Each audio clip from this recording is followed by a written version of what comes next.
Hi, my name is Brenda Ness, author of Secrets Revealed at the Time of the End.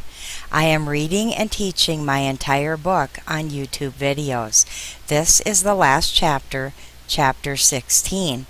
If you would like to see the other videos, you may go to estherofisrael.wix.com/secretsrevealed. When you get to that site, this is what it will look like. This is the home page with my author's inspiration, the book if you'd like to order a book, the biography here, and if you'd like to contact me here. When you scroll down, you can see the cover of my book, Secrets Revealed at the Time of the End, front and back covers, and roll down to the bottom of the page, and that is how you can order a book or watch for free on YouTube. At the very bottom of the page is the icon you can click on to get to my YouTube site.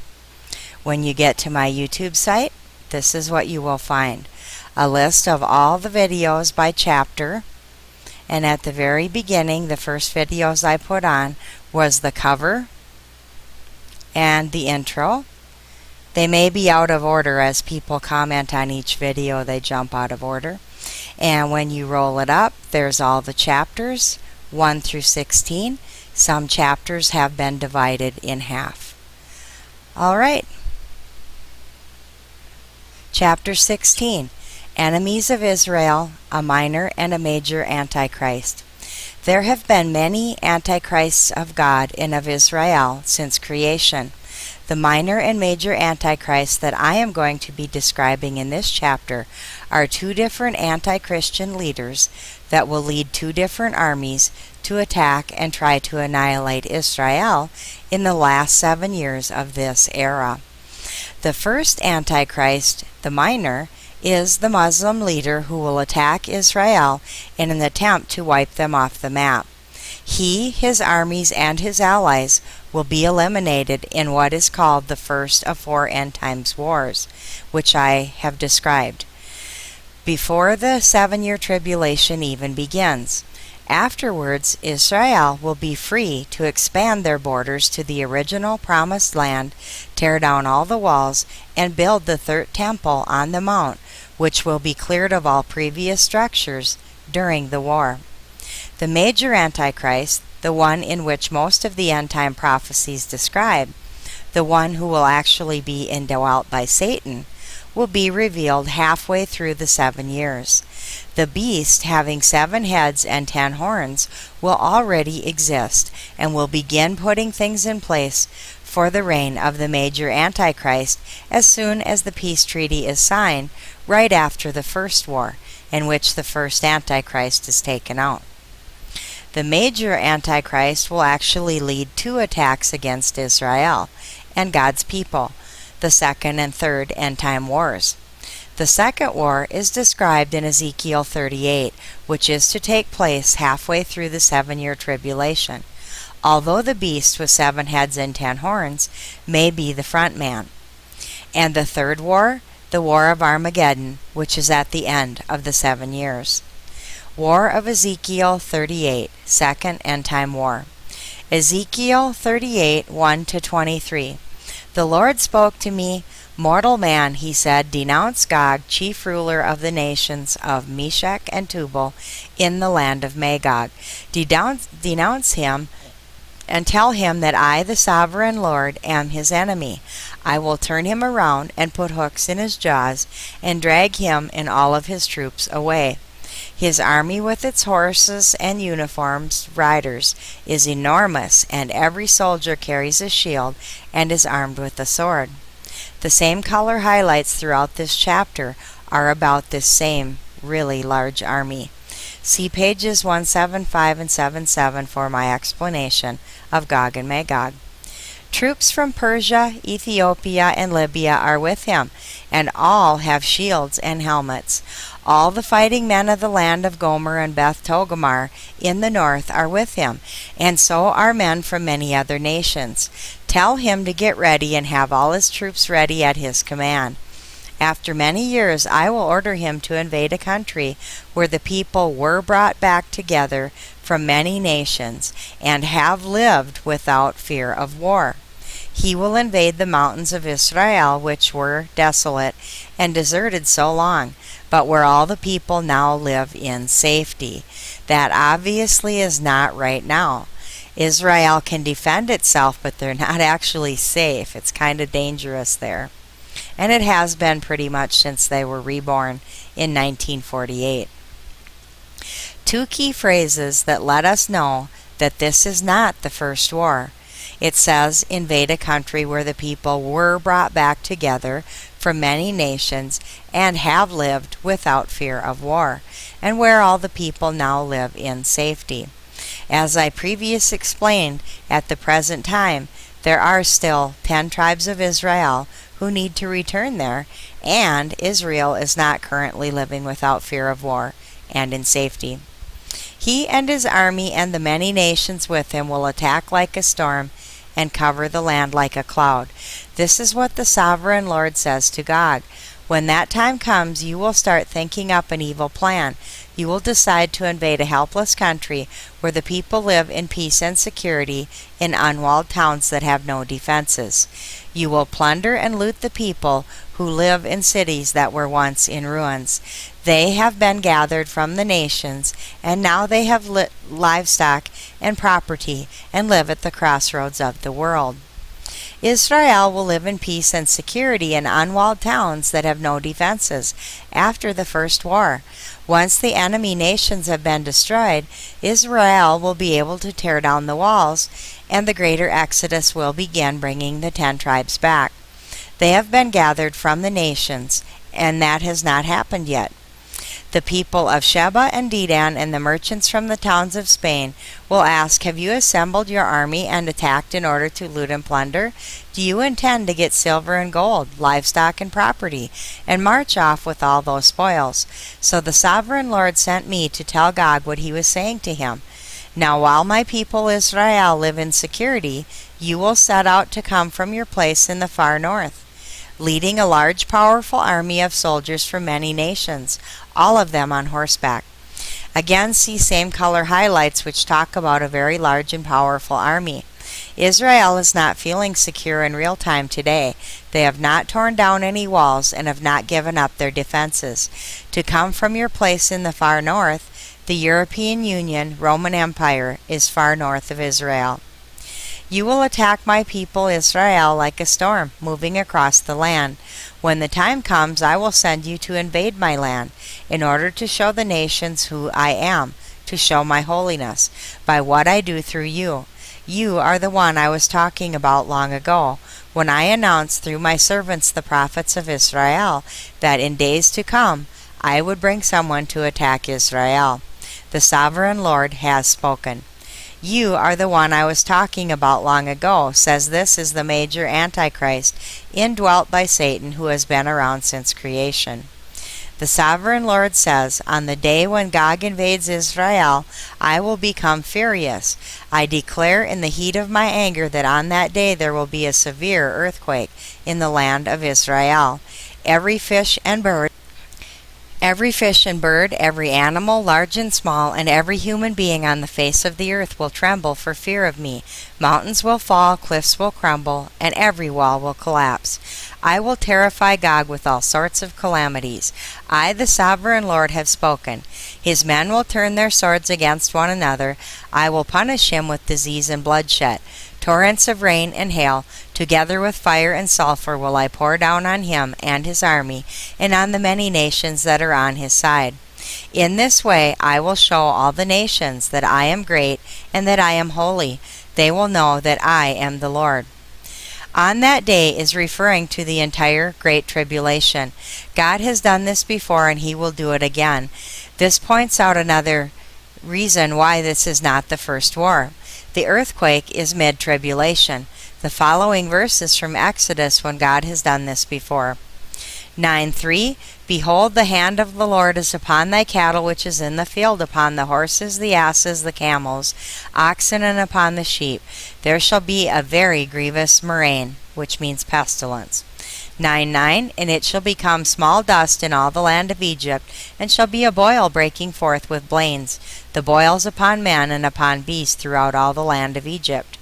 9:15 For now I will stretch out my hand that I may smite thee and thy people with pestilence, and thou shalt be cut off from the earth. 9:18 Behold, tomorrow about this time I will cause it to rain a very grievous hail, such as hath not been in Egypt since the foundation thereof even until now. 9:23-24 And Moses stretched forth his rod toward heaven, and the Lord sent thunder and hail, and fire ran along upon the ground, and the Lord rained hail upon the land of Egypt. So there was hail, fire mingled with hail, very grievous, such as there was none like it in the land of Egypt since it became a nation. 10:12 And the Lord said unto Moses, Stretch out thine hand over the land of Egypt, for the locusts that they may have come upon the land of Egypt, and eat every herb of the land, even all that the hail hath left.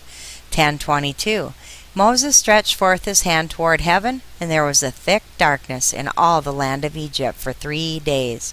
11:4-7 And Moses said, Thus saith the Lord, About midnight I will go out into the midst of Egypt, and all the firstborn in the land of Egypt shall die, from the firstborn of Pharaoh that sitteth upon his throne, even unto the firstborn of the maidservant that is behind the mill, and all the firstborn of beasts. And there shall be a great cry throughout all the land of Egypt, such as there was none like it, nor shall there be it any more. But against any of the children of Israel shall not a dog move his tongue, against man or beast, that ye may know how the Lord doth put a difference between the Egyptians and Israel. And he will do it again. In addition to the war of Ezekiel 38, we have Revelation 8:6-13. And the 7 angels which had the 7 trumpets prepared themselves to sound. The first angel sounded, and there followed hail and fire mingled with blood, and they were cast upon the earth. And a third part of the trees were burned up, and all green grass was burned up. The second angel sounded, and as it were a mountain burning with fire, east into the sea, and a third part of the sea became blood, a third part of the creatures which were in the sea and had life died, and the third part of the ships were destroyed. The third angel sounded, and there fell a great star from heaven, burning as it were a lamp, and it fell upon a third part of the rivers, a third of the fountains. The star is called wormwood, and a third part of the waters became wormwood, and many men died of the waters because they were made bitter. And the fourth angel sounded, and a third part of the sun was smitten, a third part of the moon, and a third part of the stars, so as a third part of them were darkened, and the day shone not for a third part of it, and the night likewise. And I beheld and heard an angel flying through the midst of heaven, saying with a loud voice, Woe, woe, woe to the inhabitants of the earth, by reason of the other voices of the trumpet of the 3 angels which are yet to sound. These plagues are followed by the locusts, and the attack from the enormous army are before and leading into mid-tribulation, both described in Revelation 9 that comes up on page 215 and 16. Okay, I'm flipping to the timeline for the 7-year tribulation. It begins in 5782 on the Hillel calendar, 2021 on the Christian calendar. This marks out the entire 7 years from the time the treaty was signed in 2021, 20th of September in the evening, all the way till the very last group of believers is called up by Jesus on 20 September 2028, also in the evening. Now what I came here to show you is this is the mid-tribulation area here, and 5 months before that are when the locusts are released, and the day they're released would be 11 Tishri. Now why is that important? Well, 10 Tishri is Yom Kippur, Judgment Day. So the 1/3 judgments and the locusts start at that point. That's the Judgment Day before the Great Tribulation portion starts.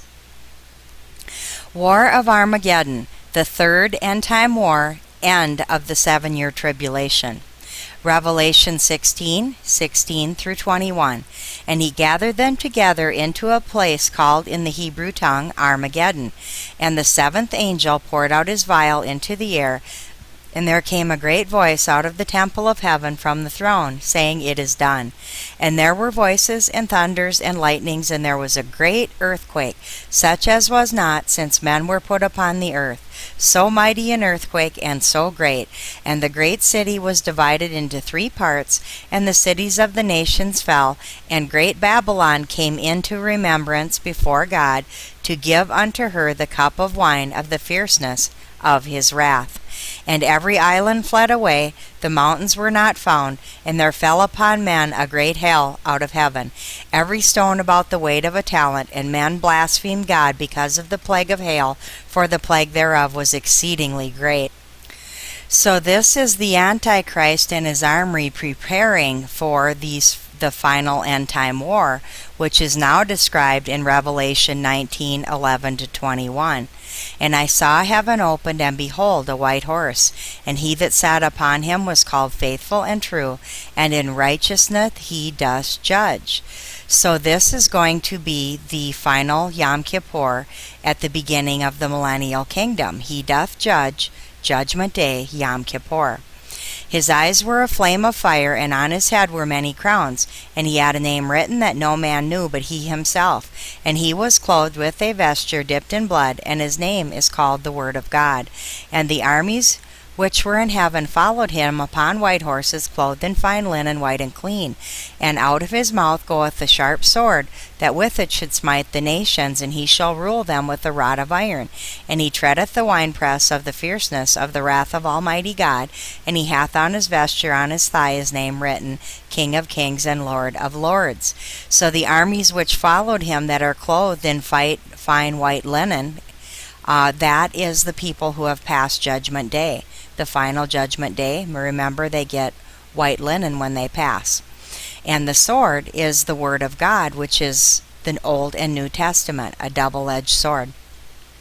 And I saw an angel standing in the sun, and he cried with a loud voice, saying to all the fowls that fly in the midst of heaven, Come and gather yourselves together unto the supper of the great God, that ye may eat flesh of kings and captains, flesh of mighty men and of horses that sit and men sit on them, and the flesh of all men, both free and bond, small and great. And I saw the beasts of the kings of the earth and their armies gathered together to make war against him that sat on the horse and against his army. So they were gathering during the wrath when all the 7 plagues were happening. And the beast was taken, and with him the false prophet that wrought miracles before him, with which he deceived them that had received the mark of the beast, and them that had worshipped his image. These both were cast live into the lake of fire burning with brimstone. And the remnant were slain with the sword of him that sat upon the horse, which sword proceedeth out of his mouth, and all the fowl were filled with their flesh. Theological and Halakhic Reflections on the Holocaust by Bernard H. Rosenberg and Fred S. Human. When I read a section from this book, it was so informative, I decided to quote the section verbatim. Statements in Arial font and all emphasis in Bible verses have been added by me. Jewish survival in a largely hostile world has never been predicated on Jewish racial superiority, but on the beneficence of the Almighty. The success or failure of the Jews in their struggles with their enemies depends on their moral stature of their cause. God-given morals, along with his mercy and protection. Mordecai's resistance to Haman and refusal to bow to him were not the source of annihilation, but rather the source of salvation for the Jewish people. If he had not taken a stand for his faith, I'm sure the Lord would have found another. Mordecai even gives this advice to Esther in 4:13-14. The importance in the story is to realize that someone, even if it were God himself, had to come forth in order for God's people to continue to exist. Esther 4:13-14. He sent her this warning. Don't imagine that you are safer than any other Jew, just because you are in the royal palace. If you keep quiet at a time like this, help will come from heaven to the Jews, and they will be saved. But you will die, and your father's family will come to an end. Yet who knows? Maybe it was for a time like this that you were made queen. There are similarities between Mordecai, Noah, and Abraham. They all stood by their faith in God. Noah spent years building an ark because God told him to, and because he was obedient, he and his family were spared and were able to continue the line of God's people. So too did Abraham when he left his people and his family, who were all worshiping idols, and chose to follow God. The uncirculated story of Richard Nixon's purpose and greatest accomplishment when he took a stand to save Israel. When Richard was a little boy, his mother, a devout Quaker, prayed with him every day. She told him once that someday he would grow up and be in a very powerful position, at the same time that God's people, the Jews, would be in desperate need of help. She told him that when it happened, he must help them, for that was the reason he was born. Yom Kippur War, 1973. Israeli Prime Minister Golda Meir called Nixon in the middle of the night and begged him to help her country. She told him that they would not survive if he didn't. This stirred the memory of what his mother had told him so many years before. Earlier, Prime Minister Meir had asked Secretary of State Kissinger for help, and he laughed at her, hung up the phone, and said to those who were with him, "Israel needs to bleed a little." It was Kissinger's rejection that led to the phone call she made to President Nixon to ask for his help. As soon as the president hung up the phone, he began sending everything he could get into the air to Israel, or they would have been wiped off the face of the earth.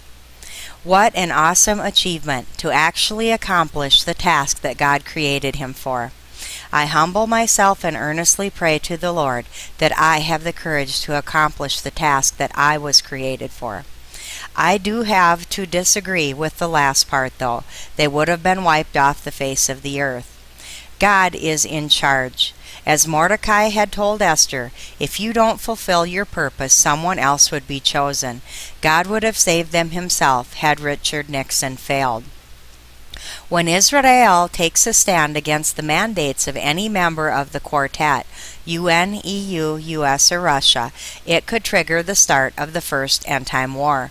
On August 8, 2013, they have taken a stand and decided to refuse to accept a mandate from the European Union in which Israel is required to agree that they have illegal settlements in the Palestinian areas, which are those beyond the 1967 borders of Israel. If Israel does not agree, the EU will not allow any Israeli organizations in the disputed areas to receive any funding from any EU entity. If you are not aware of the situation, here's a brief explanation. Israel was attacked on Yom Kippur in 1973, the war in which Nixon sent aid. Israel won the war and the previous one in 1967, and they expanded their borders to include the land they won. A majority of UN members determined that Israel should not be able to keep the extra territory. The UN determined what they thought the borders should be and developed a two-state solution, which they expected both sides to sign. What do you think the US or any other country for that matter would do if they were mandated by the UN to return all the land they won in wars? Especially if they were merely defending themselves. But Israel wanted peace and was prepared to sign the Oslo Peace Accords in 1993 if the Palestinians would remove one statement from their country's covenant. A covenant is similar to a constitution, and it states that Israel does not have a right to exist. The Palestinians would not remove it, so the second stage of the accords were never signed. Meanwhile, there has been much progress in the development of sophisticated weapons of war. Today, Israel would not be able to defend themselves if they were forced into the 67 borders, so they have offered to do land swaps. To this point in time, the Palestinians will not agree. I believe another attack will take place on Yom Kippur, only this time the United States will fail to provide help. In fact, no country will help Israel.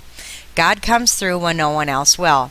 He will send the Messiah to save Israel. This is how Israel will discover that Jesus is the Messiah spoken of throughout the entire Bible. Psalm 58, 9 through 11. Before they know it, they are cut down like weeds. In his fierce anger, God will blow them away while they are still living. The righteous will be glad when they see sinners punished. They will wade through the blood of the wicked. People will say the righteous are indeed rewarded. There is indeed a God who judges the world. So this will be at this Yom Kippur here that I was just speaking of, is when that attack by the Muslims will be.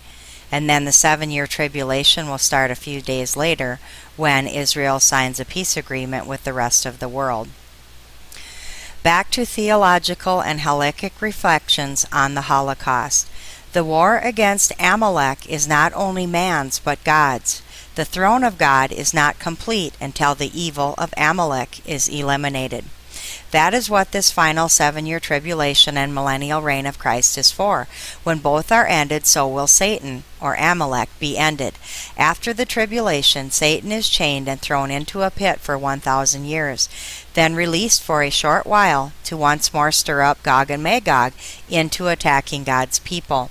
It is at the end of the millennium that he receives his final punishment. Revelation 21-3. And I saw an angel come down from heaven having the key of the bottomless pit, and a great chain in his hand, and he laid hold on the dragon, that old serpent which is the devil and Satan, and bound him 1,000 years, and cast him into the bottomless pit, and shut him up, to set a seal upon him, that he should deceive the nations no more, till the 1,000 years should be fulfilled. And after that he must be loosed a little season. Jump to 7-10. And when the 1,000 years are expired, Satan shall be loosed out of his prison, and shall go out to deceive the nations which are in the 4 quarters of the earth, Gog and Magog, to gather them together to battle, the number of whom is as the sand of the sea. And they went up on the breadth of the earth, and compassed the camp of the saints about, and the beloved city. Fire came down from God out of heaven, and devoured them. And the devil that deceived them was cast into the lake of fire and brimstone, where the beast and the false prophet are, and shall be tormented day and night forever and ever. Back to theological and halakhic reflections. An oft-quoted passage from the Gemara equates the name Esther with the word Hester, which means hiding, indicating that the confrontation with Amalek is best described in terms of Hasteret Panim, i.e., God's presence being hidden from us. The destruction of the temple is ever present in Esther. No prophet arises to speak in God's name. Esther herself is but a morning star, illuminating a dark and lonely night. Haman's decree ordering the total annihilation of the Jewish people is unspeakable in its depravity. In a theological sense, the decree, in its totality and finality, bespeaks the end of both the Jews and their God. Even Hitler, in all his brazenness, never openly spoke of the extermination of the Jews that was underway. How then did Haman dare to openly command what was obviously an atrocity of unprecedented scope and evil?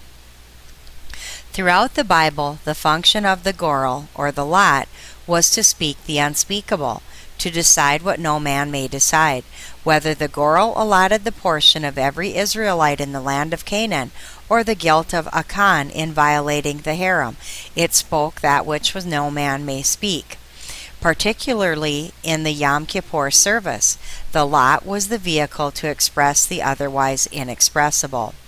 So too, in the context of Hasteret Panim, the Megillah speaks through lots, through Purim. Haman with his pur, choosing the day of destruction, divorces himself from the essence of the order. It is destiny that calls forth the destruction of the Jews. He is merely the mechanism through which the die is cast.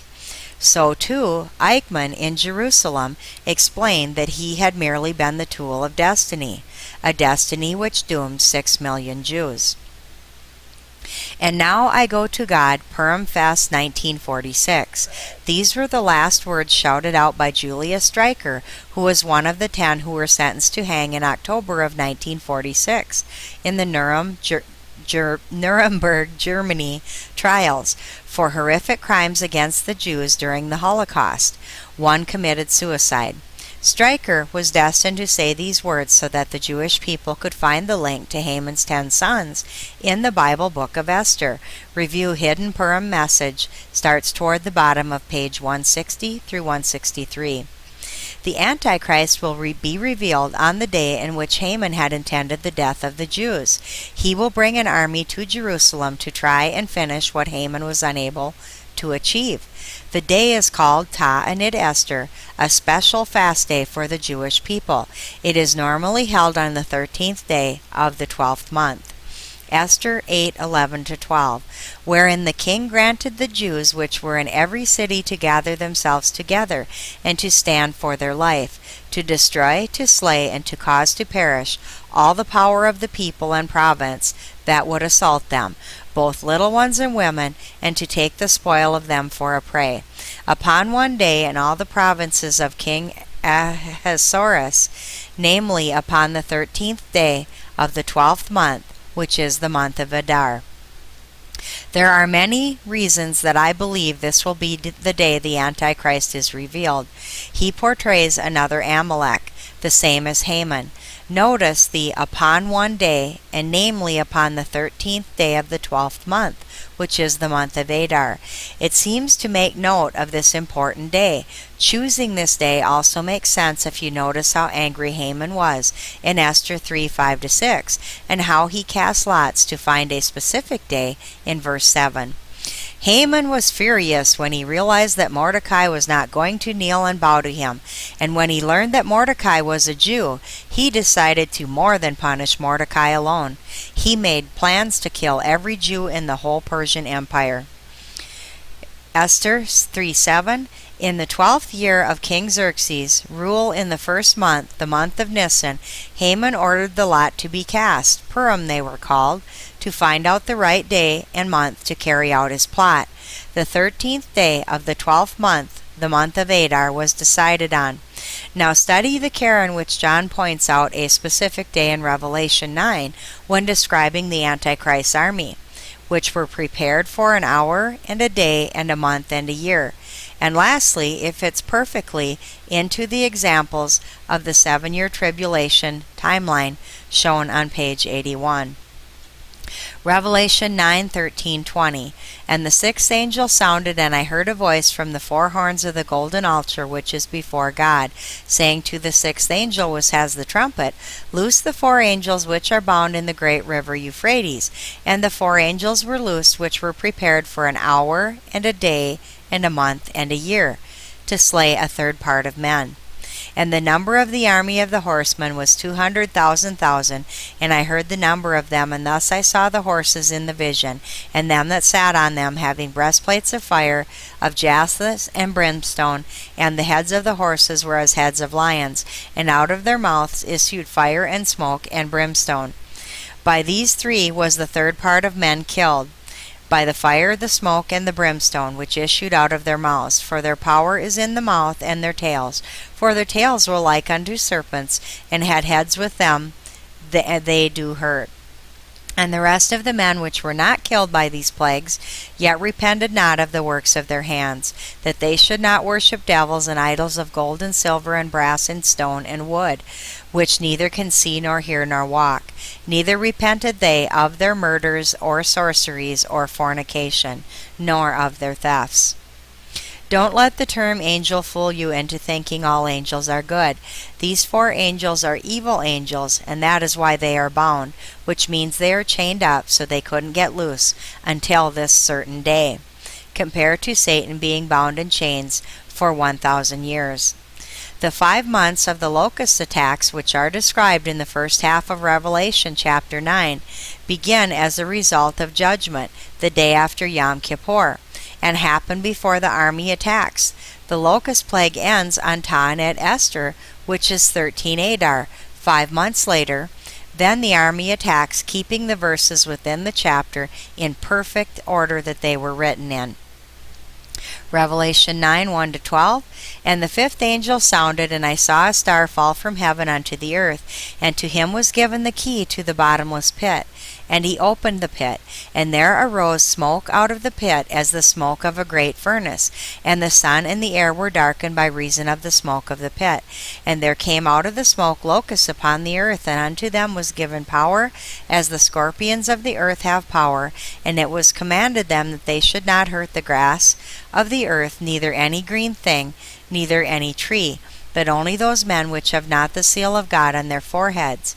The 144,000 have the seal of God. Their seal covers everyone who follows them, just like Moses' protection covered all those who followed him. And to them it was given that they should not kill them, but that they should be tormented 5 months. And their torment was as the torment of a scorpion when he striketh a man. And in those days shall men seek death, and shall not find it, and shall desire to die, and death shall flee from them. And the shapes of the locusts were like unto horses prepared unto battle, and on their heads were as it were crowns like gold, and their faces were as the faces of men. They had hair as the hair of women, and their teeth were as the teeth of lions.